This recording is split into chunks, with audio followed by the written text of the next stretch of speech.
দুইজন যুবক, তাদের দুই হাতে দুইটা আইসক্রিম। আচ্ছা, তারা সোজা আমার মেয়ের কাছে এসে আইসক্রিম দিয়ে গেল।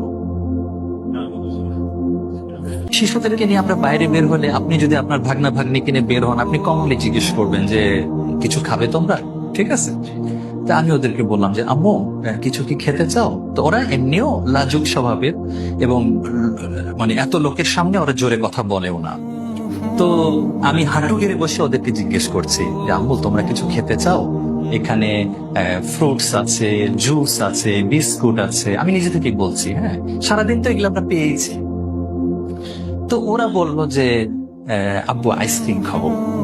হ্যাঁ, বিশ্বাস করেন আমি তো যেহেতু জোহরের আগ পর্যন্ত আশেপাশে ঘুরেছি, আমি আইসক্রিম দেখি না।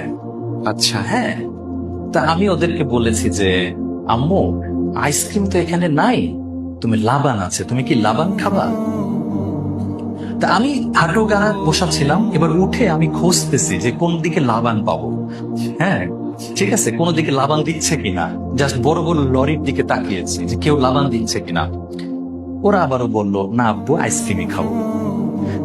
আই ওয়াজ স্টিল লুকিং, আমি দুই পাশে দেখছি।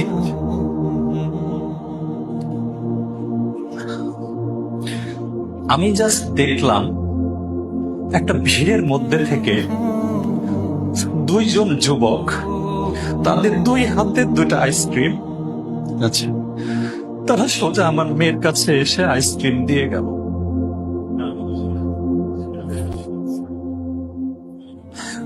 আমি বুঝলাম না এত দূর থেকে ভিড়ের মধ্যে থেকে দুজন আসবে কেন হাতে আইসক্রিম নিয়ে।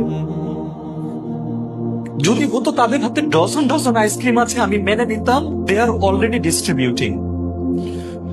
দুইজন লোক, একজনের হাতে একটা আইসক্রিম আর একজনের হাতে আরেকটা আইসক্রিম।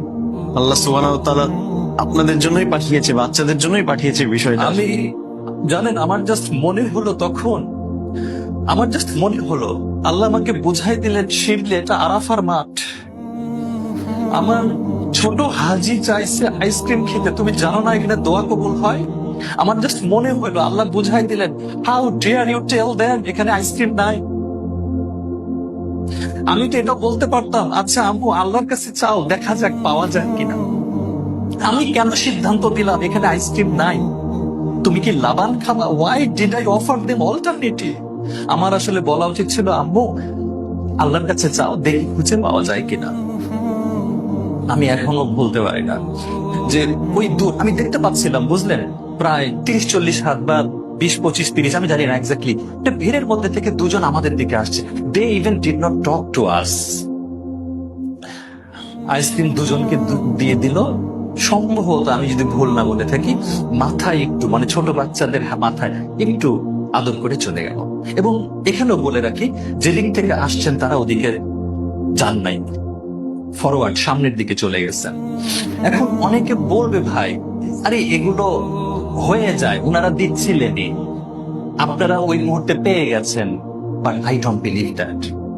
আমি এটা বিশ্বাস করি না। আমি এটা এখনো বিশ্বাস করি আমি একটা ভুল করছি।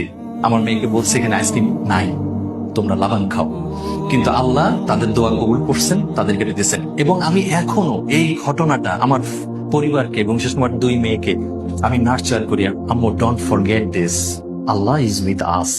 আল্লাহর কাছে চাইলে পাওয়া যায়, আল্লাহই দেন। মানে এই বিশ্বাসগুলো আসলে স্ট্যাবল করা। তো আসলে এগুলো প্রত্যেক বছর হজে আরাফার দিনে এটা তো মনে পড়ে। এবং ভাই বিশ্বাস করেন যতবার মনে পড়ে, এই যে আজকেও যেমন আমি একটু ইমোশনাল হয়ে গেছি, আমার এমন একটা দিন যায় নাই যে এই ঘটনা মনে পড়েছে আর আমাদের কান্না আসে নাই। ঠিক আছে, কান্না আসার মতোই বিষয়। সেটাই।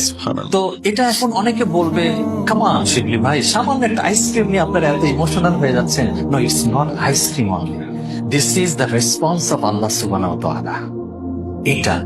এটা আইসক্রিম দিয়ে হিসাব করলে এটা তুচ্ছ ঘটনা, কিন্তু যদি আল্লাহর রেসপন্স হিসেবে দেখেন এটা তুচ্ছ ঘটনা নয়। এবং এখানে আমাদের আরেকটা বিশ্বাস রাখতে হবে, এটা আল্লাহই ওয়াদা করেছেন আরাফার দিনের দোয়া কবুল হয়। অনেক হাজিরা যান, যারা জীবনে প্রথম যাবেন এটা মনে রাখবেন, অনেক হাজিরা যান শুধু আশেপাশে ঘুরে ফিরে দেখতে দেখতে আর খাবার সংগ্রহ করতে করতে সময় নষ্ট করেন।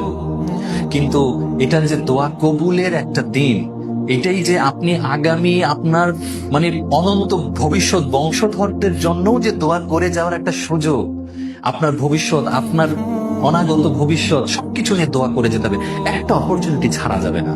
সুতরাং আমি বলবো যে আপনারা কেউ প্লিজ ভবিষ্যতে যারা যাবেন, এই যে একটু আগে তো আমরা সেলফি টেলফির কথা বলছিলাম, এগুলো তো ত্যাগ করবেনই, সাথে আমি বলবো অযথা সময় নষ্ট করবেন না আরাফার দিনগুলি। দোয়া দোয়া আর দোয়া।